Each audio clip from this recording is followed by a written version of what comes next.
J'ai enfin acheté ma propre maison, et ma famille a réclamé le droit de l'utiliser comme bon leur semblait. Finalement, j'ai traité ma famille comme une affaire légale pour protéger ce pourquoi j'avais travaillé. Je m'appelle Patricia Dujardin et j'avais 18 ans lorsque j'ai finalement compris quelque chose que j'aurais dû savoir bien plus tôt. Dans ma famille, l'amour venait toujours avec un prix, et ce prix, c'était généralement moi.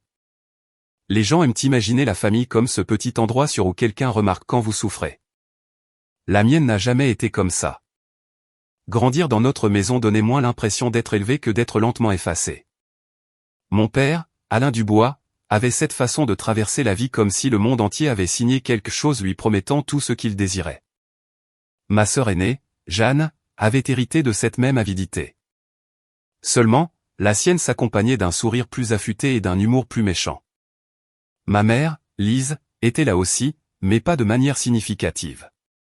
Elle flottait en marge de chaque moment désagréable, toujours prête avec la même excuse lassante, c'est comme ça qu'ils sont. Elle le disait comme si cela rendait la chose inoffensive, comme si les dommages ne comptaient pas s'ils étaient familiers. Mon père parlait fièrement de sa propre enfance, de la façon dont personne ne lui avait jamais dit non, de la façon dont s'il voulait quelque chose, il l'obtenait. Il appelait cela la loyauté familiale. Ce qu'il voulait vraiment dire, c'était l'obéissance. L'homme ne croyait pas aux limites. Il croyait à la possession. Si quelque chose existait près de lui assez longtemps, cela devenait sien dans son esprit. Si cela m'appartenait, cela ne faisait que faciliter les choses. Jeanne le soutenait avec un dévouement qui ne venait pas de l'amour, mais de la stratégie. Elle avait compris tôt qu'en se rangeant de son côté, elle ne serait jamais la cible. Alors elle riait quand il franchissait les limites. Elle se moquait de moi quand je protestais. Et quand j'essayais de protéger ce qui était à moi, elle agissait comme si j'étais instable pour avoir même essayé. J'ai appris cette leçon encore et encore. Si j'achetais quelque chose, c'était soudainement pour la maison. Si je le rangeais, j'étais secrète. Si je le réclamais, j'étais dramatique. Une fois, après des semaines d'économie grâce à mon travail, j'ai acheté un ordinateur portable dont j'avais vraiment besoin pour mes études. Je me souviens encore de la fierté que j'ai ressentie en le ramenant à la maison, comme si j'avais enfin réussi à construire une petite chose qui ne m'appartenait qu'à moi. 2 jours plus tard, Jeanne l'avait ouvert sur la table de la cuisine, des jeux en téléchargement et des traces de doigts grasses maculant déjà l'écran. Je lui ai dit de me le rendre. Elle n'a même pas levé les yeux.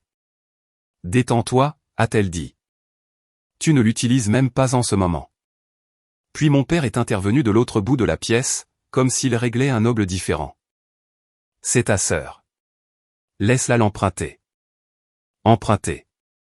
Ce mot me donnait toujours envie de rire et de crier en même temps. Chez nous, emprunter signifiait disparu. Cela signifiait endommagé. Cela signifiait rendu. Seulement après que cela n'ait plus eu l'air d'être à moi. Ma mère se tenait simplement au comptoir en rinçant la vaisselle, sans même se retourner. « Ne commence pas », a-t-elle marmonné, comme si j'étais celle qui créait le problème, comme si ma voix était la perturbation, et non leurs mains sur quelque chose pour quoi j'avais travaillé. C'est ainsi que cela se passait toujours. Vol discret, humiliation désinvolte, puis blâme. Si je pleurais, j'étais trop sensible. Si je me mettais en colère, j'étais ingrate. Si je m'éloignais, j'étais égoïste. Après un moment, j'ai cessé d'attendre l'équité. J'ai commencé à cacher les choses à la place. Je glissais des reçus dans de vieux livres. Je gardais tout ce qui avait de la valeur enfoui sous les vêtements, à l'intérieur de boîtes, derrière des tiroirs. Je vivais comme une étrangère louant un espace dans ma propre vie. Au moment où j'approchais de mes 18 ans, la maison semblait se refermer sur moi. Chaque pièce portait une version du même message, rien ici ne t'appartient. Ni tes affaires, ni ton temps, ni ta paix. Et quelque part au milieu de tout ce ressentiment, un plan a commencé à se former. Petit d'abord, silencieux, dangereux seulement parce qu'il me donnait de l'espoir. J'ai commencé à économiser chaque euro que je pouvais de mon travail à temps partiel au magasin de bricolage.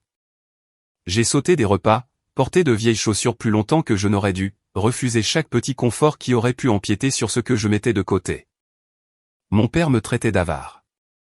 Jeanne me traitait de pathétique. Aucun d'eux n'a remarqué que j'étais en train de construire quelque chose de bien plus important qu'un compte d'épargne.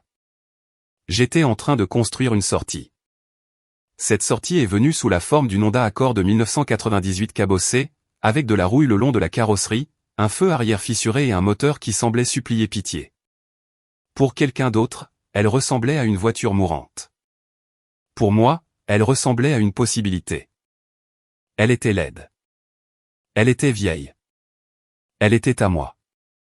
Et pour la première fois de ma vie, ce mot semblait sacré. J'ai tout versé dans cette voiture. Chaque chèque de paie allait aux réparations, nouveaux pneus, une batterie, une mise au point. Tout ce que je pouvais gérer, je le faisais. Je ne faisais pas que réparer un véhicule. J'essayais de recoller un avenir où je pourrais enfin respirer.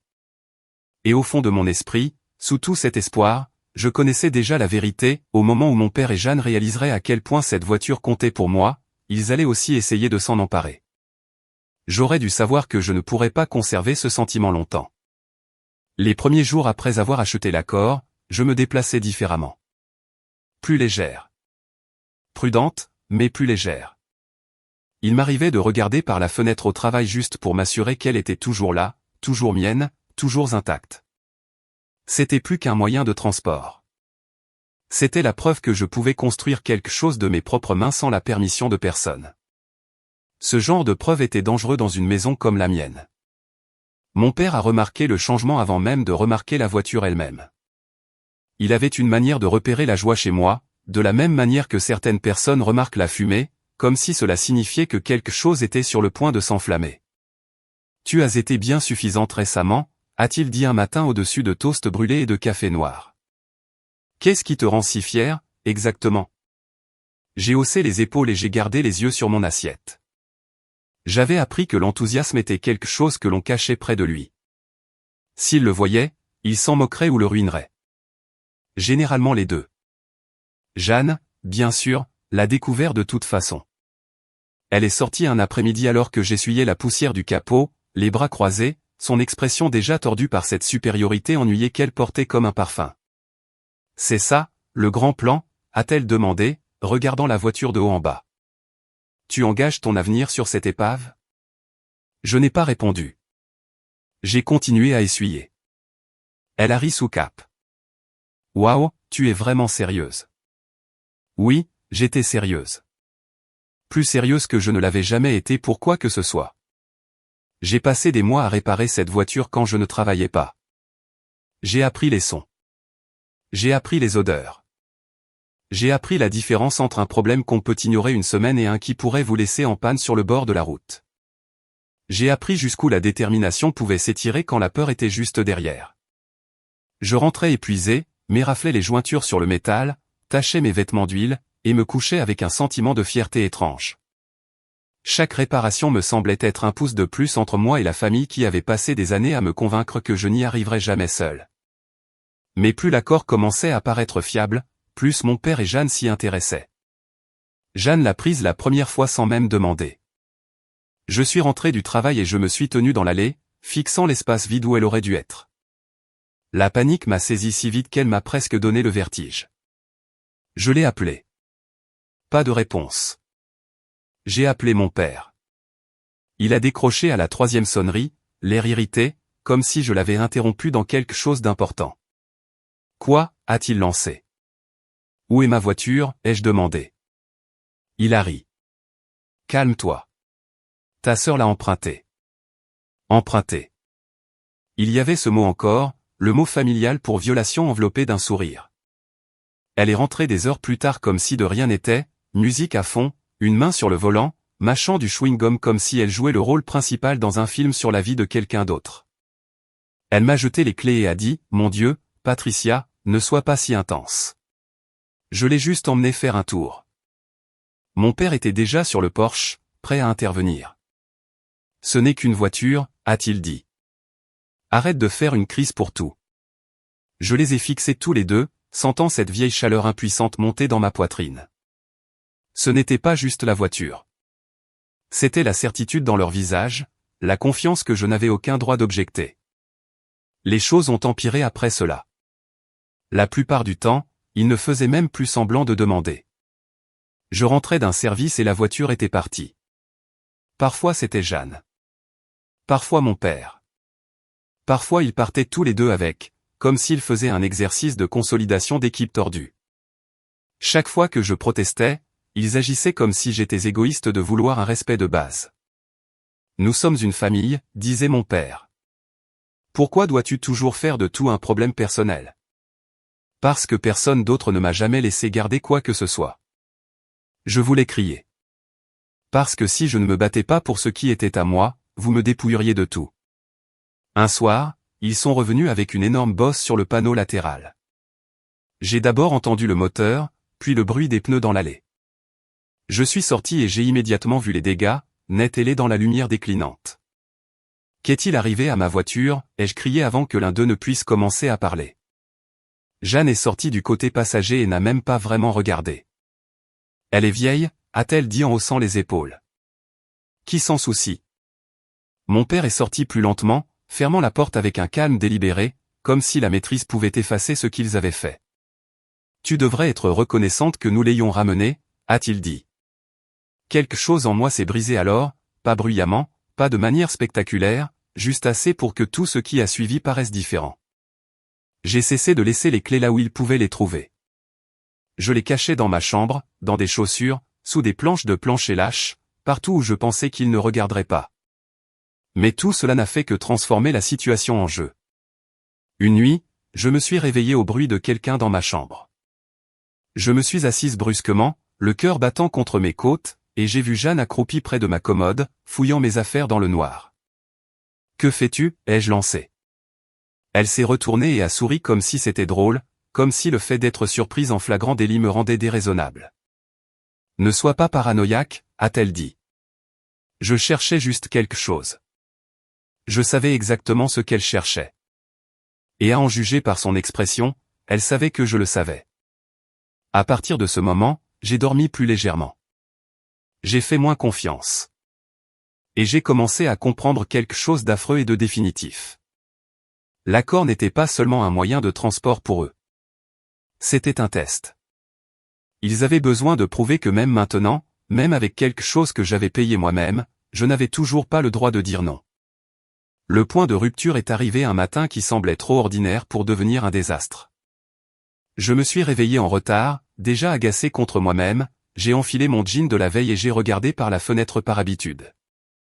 L'allée était vide.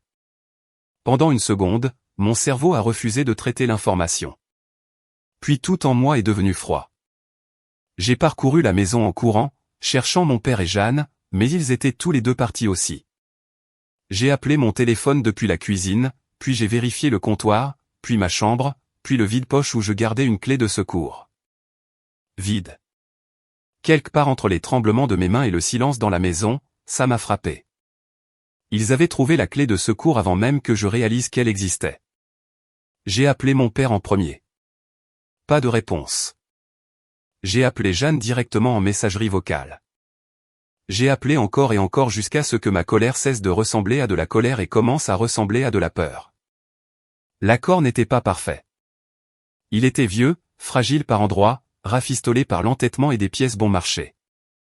Il conduisait comme si tout était jetable, y compris moi. Au moment où la police a appelé, mon estomac s'était déjà noué. L'agent au téléphone m'a demandé si j'étais Patricia Dujardin et si je possédais une Honda Accord de 1998. Je me souviens d'avoir agrippé le bord du comptoir de la cuisine si fort que mes doigts me faisaient mal. Oui, ai-je dit. Pourquoi? Il y eut une pause juste assez longue pour rendre les choses pires. Votre véhicule a été intercepté pour excès de vitesse.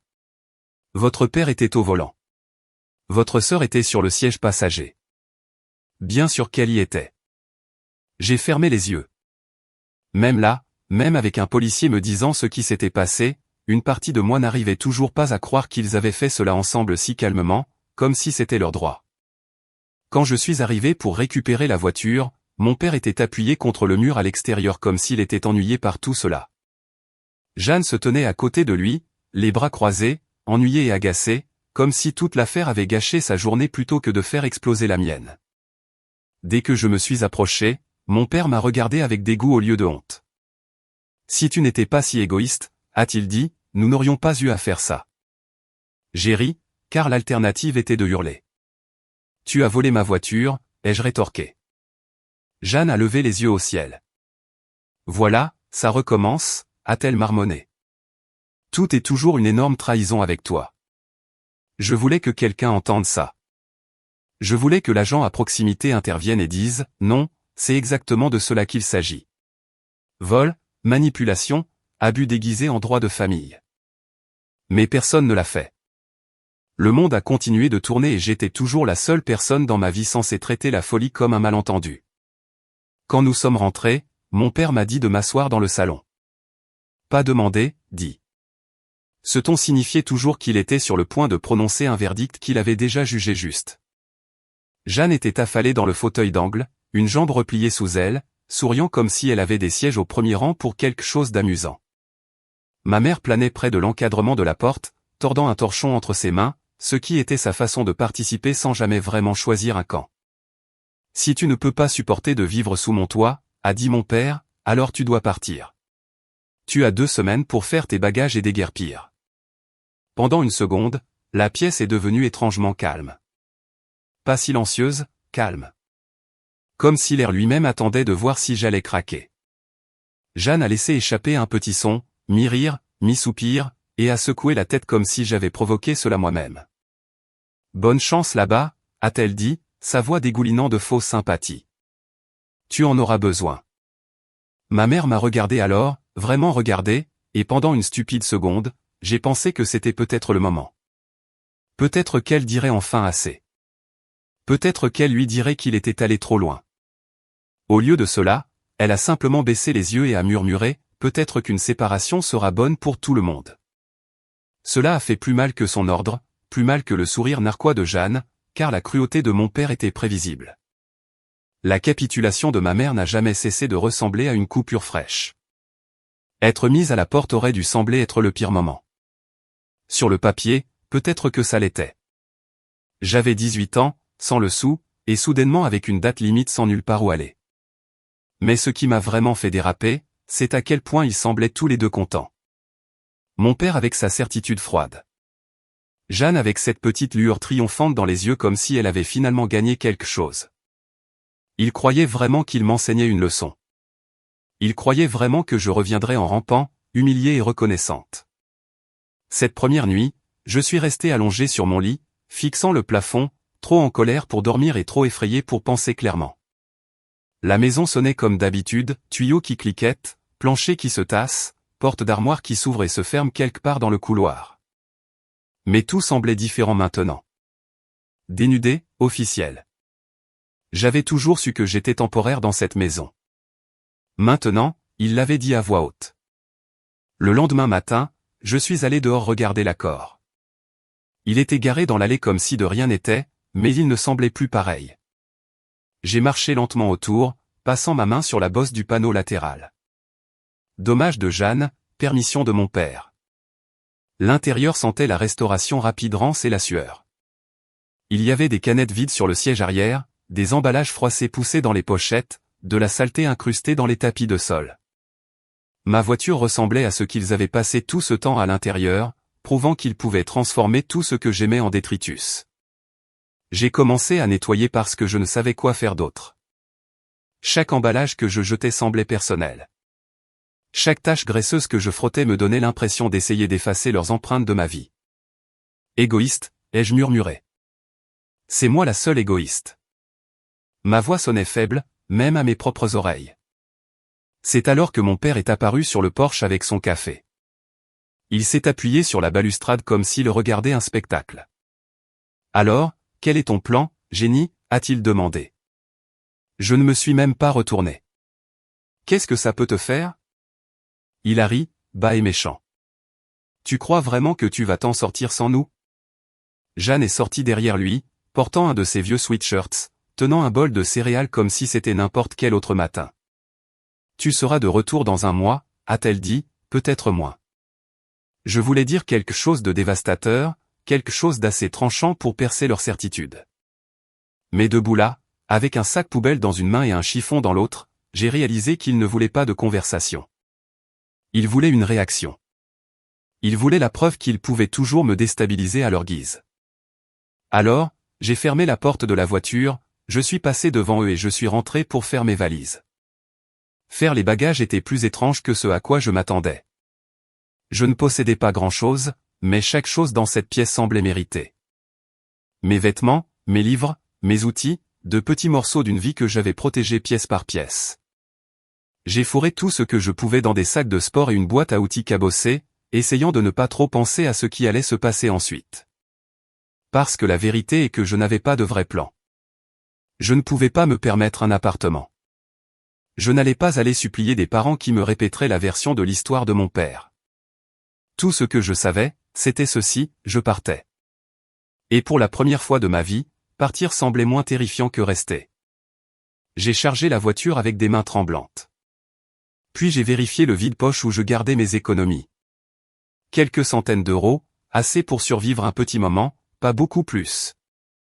Je me suis assise au siège conducteur un instant, la porte encore ouverte, fixant la maison. Il y avait une petite partie humiliante de moi qui se demandait si je devais rentrer et m'excuser. Pas parce que je croyais avoir tort, mais parce que la survie vous fait penser des choses laides. Peut-être que si j'avalais ma fierté. Peut-être que si je disais tout ce qu'ils avaient besoin d'entendre, peut-être que je pourrais m'acheter plus de temps. Puis j'ai imaginé Jeanne dans ma chambre cherchant mes clés. Mon père disant que le vol était de ma faute. Ma mère détournant le regard. J'ai démarré le moteur. Alors que je reculais dans l'allée, le soulagement et la peur m'ont frappé en même temps si fort que cela m'a presque rendue nauséeuse. Soulagement de les laisser enfin derrière moi. Peur parce que je n'avais aucune idée où j'allais. J'ai conduit longtemps sans destination, essayant juste de distancer le son de leur voix dans ma tête. Au coucher du soleil, je me suis retrouvé garé dans le coin le plus éloigné d'un parking de supermarché, seul sous une lumière vacillante. Cette nuit-là, je me suis recroquevillé sur le siège conducteur avec un sweat à capuche sous la tête et j'ai à peine dormi. Le lendemain matin, je me suis réveillé raide, froide et furieuse. Mais il y avait autre chose aussi. Quelque chose de plus stable. Il pensait m'avoir brisé. Il pensait que me mettre dehors me ferait revenir en rampant, humiliée et reconnaissante.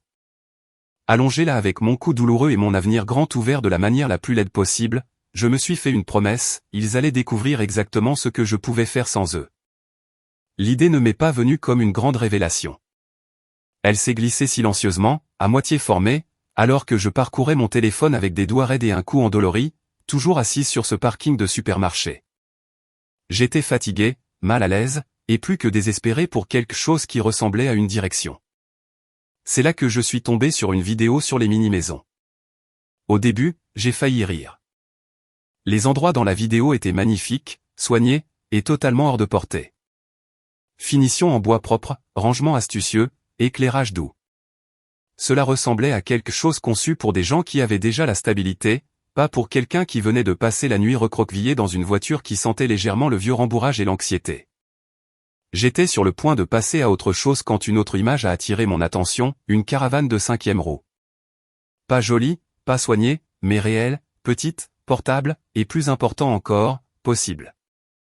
Je me suis redressé un peu, soudainement plus éveillé que je ne l'avais été de toute la matinée. Une caravane n'était pas seulement un endroit où dormir. C'était quelque chose que personne d'autre ne pouvait revendiquer. Quelque chose qui ne se trouvait pas sous le toit de mon père ou soumis à ses règles. Quelque chose que je pouvais déplacer. Quelque chose que je pouvais verrouiller. Quelque chose qui était à moi d'une manière que rien n'avait jamais été auparavant. Plus j'y pensais, plus cela avait du sens. Je n'avais pas besoin de la perfection. J'avais besoin de contrôle. Les jours suivants, c'est devenu une obsession. À chaque pause au travail, chaque moment de calme dans la voiture, je parcourais les annonces, Le Bon Coin, Marketplace, tout ce qui pouvait contenir quelque chose à ma portée. La plupart étaient impossibles. Des prix qui auraient pu être écrits dans une autre langue. 20 000 € pour quelque chose qui ressemblait à un plateau de télévision. J'ai ignoré cela et j'ai continué à chercher. Je ne cherchais pas le beau. Je cherchais le potentiel. C'est là que je l'ai trouvé, une 5e roue Keystone Cougar de 2001. Les photos étaient granuleuses et mal éclairées, mais même à travers cela, je pouvais voir qu'elle avait une structure. Elle n'était pas en train de s'effondrer, juste négligée. La description était courte, nécessite quelques travaux. Tout fonctionne. 3500 €. Mon cœur s'est mis à battre plus vite d'une manière qui s'approchait dangereusement de l'espoir. C'était encore plus que ce que j'avais, mais c'était assez proche pour essayer. Le nom du vendeur était Sam. Nous avons échangé quelques messages, et 2 jours plus tard, je conduisais pour le rencontrer. Son endroit était à environ 45 minutes, situé sur un terrain qui semblait avoir connu des jours meilleurs. Il m'a salué d'un signe de tête rapide et m'a conduite sur le côté de la maison. Le cougar est par ici, a-t-il dit. Et là, elle était. Elle ressemblait exactement à ce à quoi je m'attendais. Peinture délavée, quelques bosses sur le côté, de l'herbe poussant autour des pneus comme si elle était restée là un moment. Mais elle ne s'effondrait pas. Elle se tenait solide, attendant. Elle est un peu rude, a admis Sam en se grattant l'arrière du cou. Mais la plomberie fonctionne. Le toit ne fuit pas. Les pneus sont neufs. J'ai fait le tour lentement, absorbant tout. L'intérieur était exigu, démodé et sentait légèrement le renfermer, mais il avait ce dont j'avais besoin, une petite cuisine, une salle de bain, un endroit pour dormir, un endroit pour exister sans demander la permission. Jusqu'où êtes-vous prêt à baisser le prix, ai-je demandé, essayant de garder ma voix stable, même si ma poitrine se serrait. Sam m'a étudié un instant, comme s'il essayait de prendre une décision. Si vous pouvez l'enlever d'ici cette semaine, a-t-il dit finalement, je vous la laisse pour 3000 €. Mon estomac s'est retourné. C'était encore un étirement, plus qu'un étirement. Mais si je laissais passer ça, je ne savais pas quand une autre chance comme celle-ci se présenterait. Marché conclu, ai-je dit avant de pouvoir douter de moi. Le problème suivant m'a frappé presque immédiatement après lui avoir serré la main. Mon accord n'allait pas remorquer quelque chose comme ça. Pas même de loin, ce qui signifiait que j'avais besoin d'aide. Vraie aide. Et il n'y avait qu'une seule personne à laquelle je pouvais penser, mon cousin Étienne. Étienne était l'une des rares personnes de ma famille qui n'orbitait pas autour de la gravité de mon père. Il vivait à environ 30 minutes de la ville, sur un terrain encombré de vieux camions, de projets à moitié terminés et de suffisamment d'outils pour construire presque n'importe quoi si l'on savait ce que l'on faisait. Et Étienne savait ce qu'il faisait. Quand je l'ai appelé et que je lui ai expliqué la situation, il y eut une brève pause sur la ligne. Pas de jugement, pas d'hésitation, juste lui en train de traiter l'information. « Amène ta voiture », a-t-il dit. « On va trouver une solution. » Comme ça, tout simplement. Quand je suis entré dans son allée, il était déjà dehors, s'essuyant les mains sur un chiffon, appuyé avec décontraction sur le capot de son camion. « Alors », a-t-il dit, souriant légèrement. « Tu le fais vraiment ?» J'ai hoché la tête. « Je dois le faire », ai-je dit. C'est le seul moyen que j'ai pour m'offrir mon propre espace. Il n'a pas posé de questions. Il ne m'a pas dit que c'était irréaliste. Il n'a pas ri comme Jeanne l'aurait fait. Il a juste hoché la tête une fois. D'accord, a-t-il dit. Voyons ce que nous avons. Nous avons passé le reste de l'après-midi à préparer son camion pour remorquer la caravane.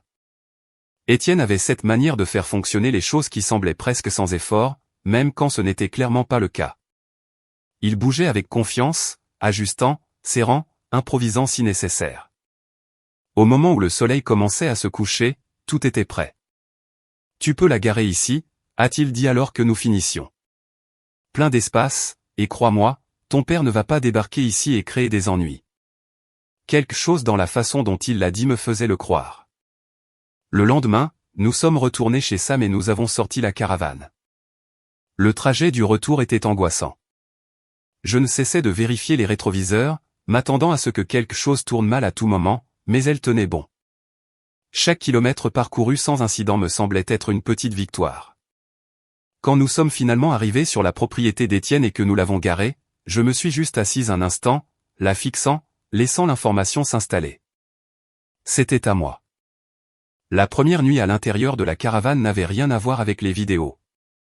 Le matelas sentait légèrement le moisi. Le papier peint s'écaillait par endroits. L'évier goûtait à moins de tourner la poignée juste comme il fallait. Mais rien de tout cela n'avait d'importance. Je me suis allongé là, fixant le plafond, écoutant le calme, un vrai calme. Pas le silence tendu de la maison de mon père, et j'ai ressenti quelque chose que je n'avais pas ressenti depuis longtemps, la sécurité. Pas complètement, pas de façon permanente, mais assez. Les jours suivants, je me suis mis au travail. J'ai frotté chaque surface jusqu'à ce que mes mains soient à vif. J'ai réparé un petit trou dans le plancher. J'ai trouvé des guirlandes lumineuses bon marché dans un magasin à 1 € et je les ai accrochées le long des bords pour rendre l'espace plus chaleureux. Étienne m'a aidé à installer une connexion d'eau et j'ai trouvé une bouteille de propane d'occasion pour la cuisinière. Ce n'était pas parfait. Ce n'était même pas proche. Mais chaque changement la faisait ressembler davantage à moi. Et ce sentiment, aussi fragile soit-il, commençait à grandir. Pour la première fois de ma vie, je ne faisais pas que survivre à ce que ma famille me faisait. J'étais en train de construire quelque chose qu'ils n'avaient pas encore touché. Mais quelque part au fond de mon esprit, une pensée silencieuse continuait de tourner, il y revenait toujours. Je ne leur ai dit où j'étais. Ni à mon père, ni à Jeanne, ni à personne qui pourrait accidentellement le transmettre. Je savais comment l'information circulait dans ma famille. Peu importait à quel point elle semblait petite ou inoffensive. Tout finissait par lui revenir. Pourtant, une partie de moi espérait que si je restais silencieuse assez longtemps, si je gardais la tête baissée et me concentrais sur la reconstruction de ma vie, peut-être qu'ils perdraient leur intérêt. C'était ma première erreur. Les nouvelles n'avaient pas besoin de permission pour voyager. Elles n'avaient besoin que de curiosité. Quelques jours après avoir commencé à m'installer dans la caravane, Étienne est venu me voir alors que j'étais sur le toit, scellant une petite fissure près du bord. Il n'a rien dit au début. Il a juste pointé du doigt l'allée. « Tu as de la visite ?» a-t-il dit. Quelque chose dans son ton a fait chuter mon estomac avant même que je ne regarde. J'ai descendu l'échelle et je l'ai vu immédiatement, le vieux camion de mon père entrant comme s'il y appartenait. Le gravier craquant sous les pneus d'une manière trop familière. Jeanne était sur le siège passager, lunettes de soleil sur le nez, affalée comme si elle arrivait dans un endroit où elle avait tout le droit d'être. « Tu te moques de moi ?» ai-je marmonné, essuyant mes mains sur mon jean alors qu'il descendait. Mon père a avancé le premier, examinant lentement la caravane, ses yeux parcourant chaque bosse et chaque réparation comme s'il évaluait sa valeur. Jeanne a suivi, les bras croisés, sa bouche tordue dans cette même expression à moitié amusée, à moitié ennuyée qu'elle arborait toujours quand elle pensait que j'étais difficile. Aucun d'eux n'a dit bonjour. Ils ne le font jamais quand ils sont sur le point de prendre quelque chose. Beau montage, a dit mon père enfin, sa voix codée dans une fausse approbation. On dirait qu'il pourrait bénéficier de quelques travaux, cependant. Tu suis l'entretien. J'ai croisé les bras, me forçant à rester immobile. Que voulez-vous, ai-je demandé. Il a souri, pas gentiment. Nous avons discuté, a-t-il dit, jetant un coup d'œil à Jeanne comme si c'était une décision commune. Et nous pensons qu'il est temps que tu montres un peu de gratitude. Laisse-nous prendre la caravane pour le week-end. Ce n'est pas comme si tu en faisais quelque chose d'important. Jeanne est intervenue immédiatement comme si elle attendait sa réplique. Oui, elle est juste là, a-t-elle ajouté. Tu peux te passer d'elle quelques jours. Pendant une seconde, je les ai juste fixés. Tout ce travail, toutes ces nuits passées à dormir dans ma voiture. Toutes les réparations, le nettoyage, les petits détails qui avaient lentement transformé cette caravane en quelque chose de vivable. Et il se tenait là, agissant comme si c'était un article de rechange que je pouvais prêter sur un coup de tête. Non, ai-je dit. Cela est sorti calme, plus doux que ce à quoi je m'attendais, mais cela a eu plus d'impact que tout ce que j'aurais pu crier. C'est ma maison, ai-je continué. Je ne vous la prête pas. L'expression de mon père a changé instantanément, la politesse feinte tombant comme si elle n'avait jamais été là. Tu es ridicule, a-t-il lancé. Nous sommes une famille. Les familles cèdent. J'ai laissé échapper un petit souffle, presque un rire. Drôle de façon de fonctionner, ai-je dit. Parce que la seule fois où vous voulez de l'aide, c'est quand ça vous profite. Jeanne a levé les yeux au ciel de manière bruyante et dramatique. Et voilà, encore, a-t-elle murmuré. Toujours la victime. Je l'ai ignorée. J'ai passé des années à essayer de discuter avec elle, à essayer d'expliquer des choses qu'elle n'avait aucun intérêt à comprendre. Cela n'a jamais été une question de la convaincre. Vous m'avez pris assez, ai-je dit, gardant mon attention sur mon père. La réponse est non. Pendant un instant, j'ai senti l'air changer, comme si quelque chose dans l'équilibre des pouvoirs avait légèrement échappé à son contrôle. C'est alors qu'Étienne est intervenu. Il avait observé à distance, les bras croisés, son expression illisible jusqu'à présent. Il s'est approché et s'est arrêté à côté de moi, pas assez près pour que cela paraisse dramatique, mais assez près pour qu'il soit clair que je ne me tenais pas seul. « Vous l'avez entendu » a-t-il dit calmement. Non veut dire non. Les yeux de mon père ont dévié vers lui, l'irritation clignotant sur son visage. « Cela ne vous concerne pas » a-t-il dit sèchement. Étienne n'a même pas cligné des yeux. « Ça me concerne quand vous êtes sur ma propriété » a-t-il répondu. Cela a frappé plus fort que tout ce que j'aurais pu dire. Pendant un instant, j'ai pensé que mon père allait perdre les pédales. Sa mâchoire s'est serrée, ses mains se sont légèrement crispées le long de son corps. Jeanne a changé de poids soudainement, moins détendue qu'auparavant. Mais ensuite, aussi vite que cela s'était construit, la tension s'est rompue. Il a secoué la tête, a marmonné quelque chose à voix basse et s'est détourné. « Incroyable » a-t-il dit. « Allez. » Jeanne l'a suivi, mais pas avant de me lancer un dernier regard. Pas en colère, pas surpris, juste calculateur. « Tu vas le regretter » a dit mon père en montant dans le camion. Ils sont partis dans un nuage de poussière et de bruit, comme une tempête qui n'était pas complètement passée. Je suis resté là un long moment après leur départ, mon cœur battant toujours, mes mains plus serrées que je ne le pensais. Étienne m'a regardé. « Ça va » a-t-il demandé. J'ai hoché la tête, même si je n'étais pas entièrement sûr que c'était vrai. « Oui » ai-je dit. « C'est juste. Je savais qu'ils essaieraient quelque chose. Je ne pensais pas que ce serait si rapide. » Étienne a laissé échapper un court souffle, presque un rire. « Les gens comme ça n'attendent pas » a-t-il dit. « Ils cherchent juste le chemin le plus facile pour entrer. Je pensais que ce serait la fin. J'aurais dû m'en douter. » Quelques jours plus tard, mon téléphone a commencé à exploser. Appels, SMS, messages de parents avec qui je parlais à peine, tous avec le même ton, confus, déçus, jugeants. Mon père et Jeanne avaient déjà fait ce qu'ils faisaient toujours, ils avaient réécrit l'histoire. Selon eux, j'étais égoïste, ingrate, refusant d'aider mon pauvre père, qui voulait juste un simple week-end loin de tout. « Pourquoi ne peux-tu pas juste le laisser l'emprunter » a demandé une de mes tantes au téléphone, sa voix pleine d'approbation. « Ce n'est pas comme si tu en faisais quelque chose d'important. » J'ai fermé les yeux, serrant mon téléphone plus fort. « C'est important » ai-je dit. « C'est ma maison. » Il y eut une pause à l'autre bout, puis un soupir. « Ce n'est pas la même chose » a-t-elle dit. « C'est ton père. » Exactement. C'était le problème. Les appels ne se sont pas arrêtés. Chaque conversation me donnait l'impression d'être ramené au même vieux scénario, au même vieux rôle où l'on s'attendait à ce que je plie, que je m'excuse, que je cède pour le bien de la famille. Après un moment, j'ai cessé de répondre. J'ai laissé le téléphone sonner. J'ai laissé les messages s'accumuler parce que, pour la première fois, j'ai compris quelque chose clairement, il ne demandait pas. Il faisait pression. Et quand cela ne fonctionnait pas, il passait à la vitesse supérieure. La pensée s'est installée calmement, mais elle n'est pas partie. Il le faisait toujours. Pendant quelques jours, le calme est revenu. Trop calme.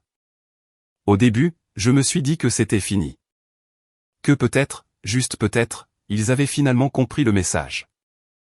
Étienne a même plaisanté à ce sujet un soir alors que nous finissions une petite réparation sur son camion. « Tu crois que je les ai effrayés pour de bon » a-t-il demandé avec un sourire. J'ai secoué la tête. « Non » ai-je dit. « Ils ne sont pas comme ça. Ils ne s'arrêtent pas. Ils attendent juste. » Je ne savais pas à quel point j'avais raison jusqu'à la nuit où je me suis réveillé au bruit. C'était subtil au début, un faible cliquetis métallique suivi du bruit doux d'un mouvement à l'extérieur. Pendant un moment, j'ai pensé que c'était le vent qui déplaçait quelque chose. La caravane craquait parfois quand l'air bougeait juste comme il faut. Mais c'était différent. Trop délibéré, trop prudent. Mon cœur a commencé à s'emballer avant que mon esprit ne suive complètement.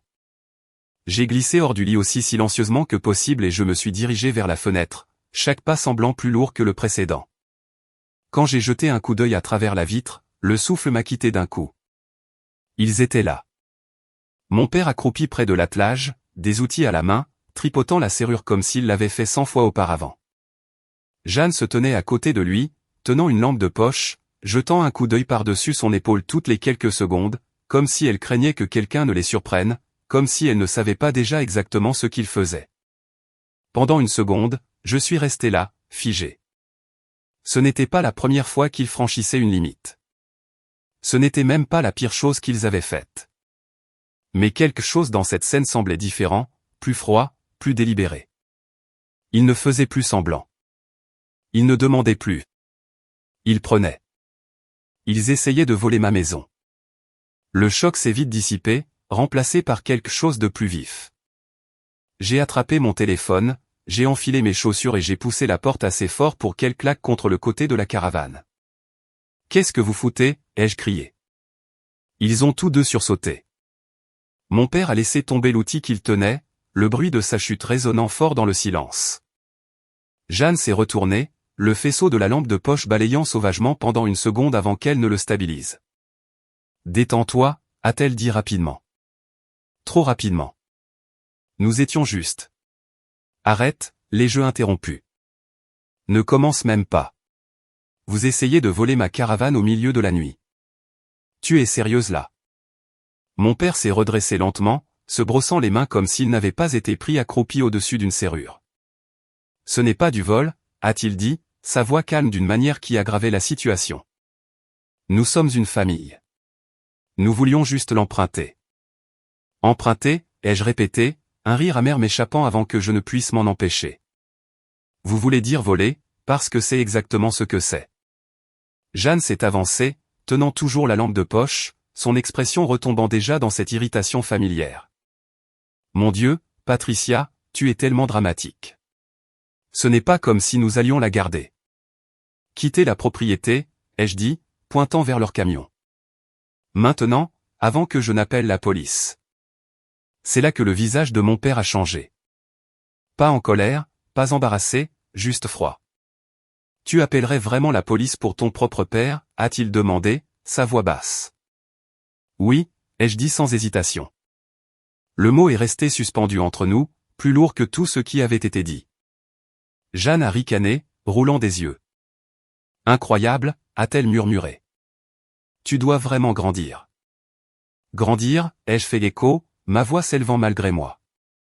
C'est toi qui te faufiles au milieu de la nuit comme des criminels. Avant que l'un ou l'autre ne puisse répondre, le plafonnier de la maison d'Étienne s'est allumé. La porte s'est ouverte une seconde plus tard, et Étienne est sorti, un pied de biche à la main et une lampe de poche à l'autre. Il ne s'est pas précipité, n'a pas crié. Il s'est juste tenu là, observant la scène avec un calme qui rendait tout plus aigu.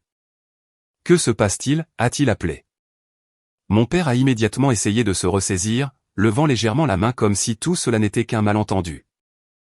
Juste un désaccord familial, a-t-il dit. Étienne n'y a pas cru une seconde. On dirait une effraction, a-t-il répondu, sa voix ferme.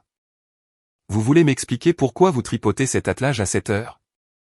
Jeanne a ouvert la bouche, probablement prête avec une autre excuse, mais Étienne l'a coupée avant qu'elle ne puisse dire un mot. Arrêtez, a-t-il dit. Vous avez environ 30 secondes pour monter dans votre camion et partir, ou j'appelle la police moi-même. Pour la première fois cette nuit-là, ils ont hésité. Ce n'était pas moi qui les inquiétais. C'était lui. La mâchoire de mon père s'est serrée, ses yeux oscillant entre Étienne et moi, calculant. Pendant un instant, j'ai cru qu'il allait forcer la situation, qu'il essaierait de discuter, de tordre les choses comme il le faisait toujours. Mais quelque chose dans la posture d'Étienne lui a fait changer d'avis. Il a marmonné quelque chose à voix basse, a attrapé l'outil tombé et s'est détourné. Allons-y, a-t-il dit à Jeanne. Elle m'a lancé un dernier regard avant de le suivre, le faisceau de la lampe de poche balayant le sol tandis qu'elle avançait. Ce n'est pas fini, a-t-elle dit en montant dans le camion. Le moteur a rugi, puis ils sont partis. Comme ça, le silence qui a suivi semblait plus lourd que le bruit. Étienne s'est approché, abaissant le pied de biche, mais sans le poser. Ça va, a-t-il demandé. Oui, ai-je dit, même si mes mains tremblaient encore. C'est juste. Je ne pensais pas qu'ils essaieraient vraiment. Il a hoché la tête lentement. Les gens comme ça ne voient pas les limites, a-t-il dit. Seulement les obstacles. J'ai passé une main dans mes cheveux, essayant de calmer ma respiration. Je dois sécuriser cet endroit, ai-je dit. Tout? Oui, a-t-il convenu. Tu dois le faire. Le lendemain, je suis passé en mode défense totale. J'ai acheté des serrures robustes pour chaque point d'accès possible, des lumières à détecteur de mouvement qui inonderaient toute la zone à la seconde où quelque chose bougerait, et un traceur GPS que je pourrais attacher sous la caravane, caché là où personne ne penserait à regarder. S'il parvenait à la faire bouger à nouveau, je saurais exactement où elle était. Étienne m'a aidé à tout installer. Quand nous avons eu fini, la caravane ne ressemblait pas seulement à une maison, elle ressemblait à une forteresse. S'ils reviennent, a dit Étienne en prenant du recul pour la regarder. Ils vont avoir besoin de bien plus que quelques outils et une lampe de poche. J'ai hoché la tête, mais quelque chose dans ma poitrine ne s'est pas apaisé. Parce que cela n'avait jamais vraiment été une question de la caravane.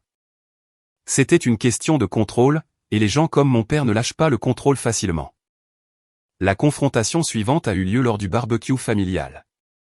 Étienne avait proposé de l'organiser cette année-là, et j'ai failli ne pas y aller.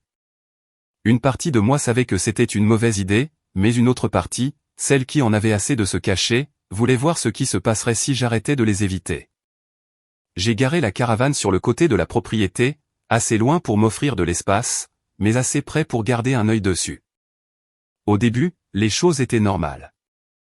J'ai parlé à quelques cousins, joué rapidement au cornhole, j'ai même ri un peu. Pendant un instant, on aurait dit que je pouvais exister dans le même espace que ma famille sans que tout ne tourne au vinaigre. Puis mon père est arrivé. Il n'a même pas essayé de cacher sa réaction.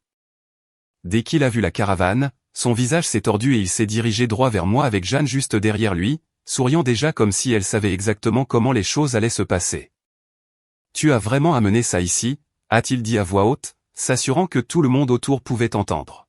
« Tu n'as pas pu laisser ton propre père l'utiliser, mais tu la traînes ici pour te montrer. » J'ai expiré lentement, déjà épuisé.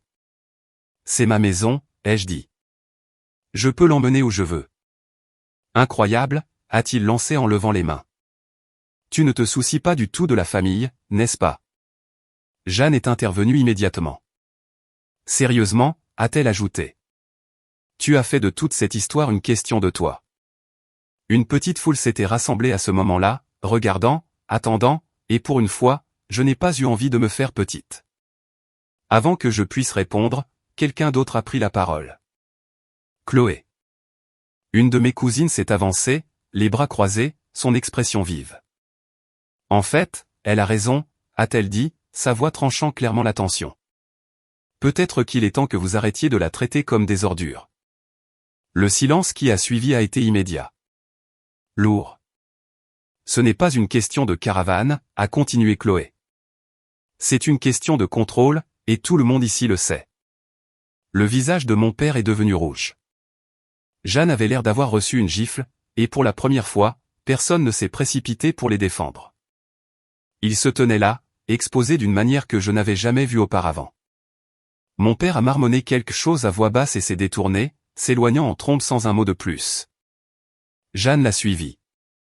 Sa confiance habituelle s'est fissurée juste assez pour révéler quelque chose en dessous. Je n'ai rien dit. Je n'en avais pas besoin, car pour une fois, je n'étais pas seul à me tenir là.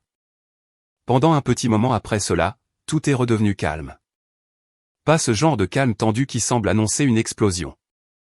Un autre genre, presque paisible. Mon père et Jeanne ont cessé de se présenter sans prévenir. Les appels des parents se sont ralentis. Même la pression constante au fond de mon esprit s'est suffisamment atténuée pour que je puisse enfin respirer sans m'attendre à ce que le prochain problème me tombe dessus sans crier gare. Étienne en a plaisanté un soir alors que nous terminions une petite réparation sur son camion. « Tu crois qu'ils ont compris le message pour de bon ?» a-t-il demandé en s'essuyant les mains sur un chiffon. J'ai secoué légèrement la tête. « Non, ai-je dit. Ils attendent juste. » Il m'a regardé, mi-amusé, mi-sérieux. « Tu crois vraiment ?» Je n'ai pas répondu tout de suite. J'ai juste fixé la ligne sombre des arbres au-delà de la propriété. Je sais. Alors, j'aurais aimé avoir tort. Quelques semaines plus tard, j'ai dû quitter la ville pour le travail. Ce n'était rien de majeur. Juste quelques jours pour aider dans une autre succursale. Avant de partir, j'ai tout vérifié 2 fois. Puis une 3e fois. Les serrures, les lumières, le traceur. J'ai marché lentement autour de la caravane, m'assurant que chaque loquet était sécurisé, que chaque système fonctionnait exactement comme il se doit. Étienne se tenait à proximité, me regardant avec un petit sourire. « Tu agis comme si tu quittais une forteresse », a-t-il dit. « C'est un peu le cas », ai-je répondu. Il a hoché la tête une fois. « Ne t'inquiète pas, je garderai un œil sur les choses. » Je l'ai cru. C'était la seule raison pour laquelle je me sentais bien en partant. Les premiers jours sur la route se sont bien passés. La 2e nuit, tout a changé. J'étais assise sur le bord du lit dans le motel, parcourant mon téléphone, à moitié distraite, à moitié épuisée, quand la notification est arrivée. Au début, j'ai pensé que c'était un bug. L'application a clignoté, puis s'est actualisée, montrant l'emplacement de la caravane en mouvement. J'ai fixé l'écran, ne comprenant pas. Puis elle s'est mise à jour encore et encore. Elle ne dérivait pas. Elle ne bougeait pas sur place. Elle voyageait. Mon estomac est tombé si bas que j'ai eu l'impression d'avoir manqué une marche dans le noir.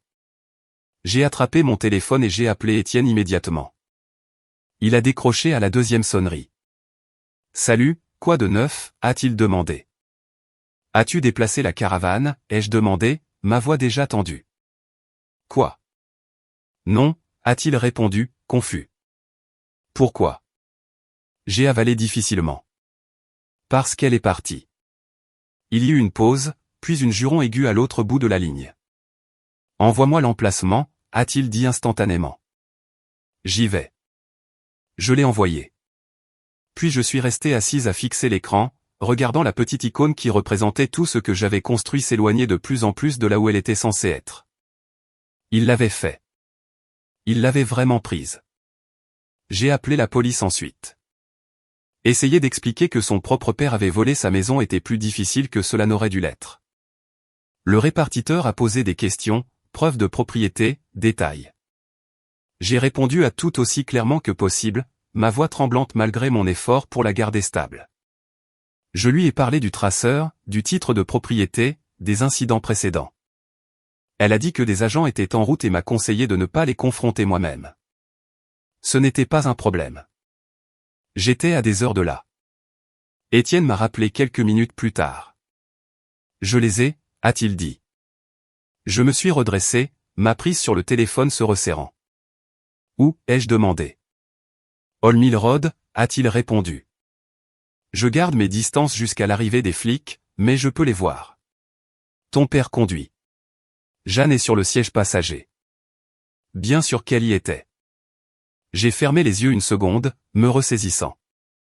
Reste avec eux, ai-je dit. Ne fais rien tant que la police n'est pas là. Oui, a-t-il dit. Je ne suis pas stupide. Les minutes suivantes ont semblé des heures. Puis sa voix est revenue au fil de la ligne, plus nette cette fois. Les flics sont là, a-t-il dit. Ils sont en train de le stopper. Je pouvais l'entendre en arrière-plan. Portière qui s'ouvre, voix, mouvement. Oui, ils l'ont fait sortir du camion, a continué Étienne. Ils se disputent. Bien sûr qu'il le fait, mais il n'y croit pas. Un petit sentiment de satisfaction inattendu m'a traversé. Pour une fois, mon père ne contrôlait pas le récit. Pour une fois, quelqu'un d'autre décidait de ce qui était vrai. Quand je suis revenu le lendemain, tout s'était déjà déroulé. Mon père avait été arrêté. Jeanne n'avait pas été inculpée. Elle ne conduisait pas. Mais d'après ce qu'Étienne m'a dit, elle avait fait tout un plat quand il l'avait emmenée, criant, se disputant, agissant comme si elle était la victime dans tout ça. Quand je suis allé au poste pour donner ma déposition, l'agent en charge de l'affaire m'a regardé attentivement. « Vous êtes sûr de vouloir porter plainte ?» a-t-elle demandé. « C'est votre père. » Je n'ai pas hésité. « Oui » ai-je dit. Le mot semblait lourd, définitif, mais il semblait aussi juste d'une manière que rien d'autre n'avait jamais été auparavant. Il franchit des limites depuis toute ma vie, ai-je continué.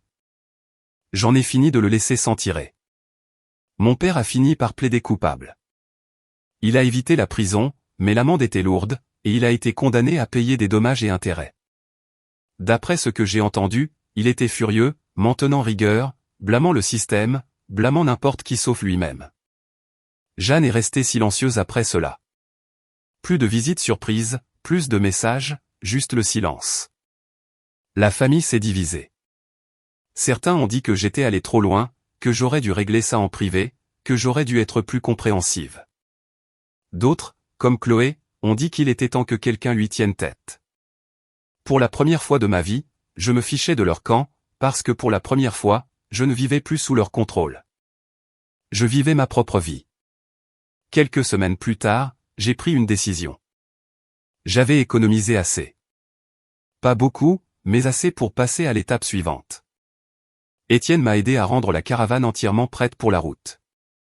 Nous avons renforcé quelques éléments, ajouté une sécurité supplémentaire, nous sommes assurés que tout était assez stable pour les longs trajets. Tu pars vraiment, a-t-il demandé alors que nous l'attachions une dernière fois. Oui, ai-je dit. C'est le moment. Il a hoché la tête, un petit sourire étirant le coin de sa bouche. Ne disparaît pas complètement, a-t-il dit. Et s'ils essaient encore quelque chose, Je sais, les jeux interrompus, souriant légèrement. Je t'appellerai. Quitter sa propriété était différent de la première fois où j'avais quitté la maison de mon père. C'était de la fuite. Cela ressemblait à un choix. Je ne savais pas exactement où j'allais. Je n'avais pas de plan parfait dessiné. Mais pour une fois, cela ne m'effrayait pas, car quoi qu'il arrive ensuite, ce serait à moi. Les premières nuits sur la route étaient calmes. Je me suis garé dans un petit camping juste à l'extérieur de la ville, assise près d'un petit feu, regardant le ciel s'étendre au-dessus de moi d'une manière que je n'avais jamais vraiment remarquée auparavant. Pas de cris, pas de porte qui claque, personne qui prenait ce qui ne lui appartenait pas. Juste de l'espace, juste le silence, juste moi. Et pour la première fois, c'était suffisant.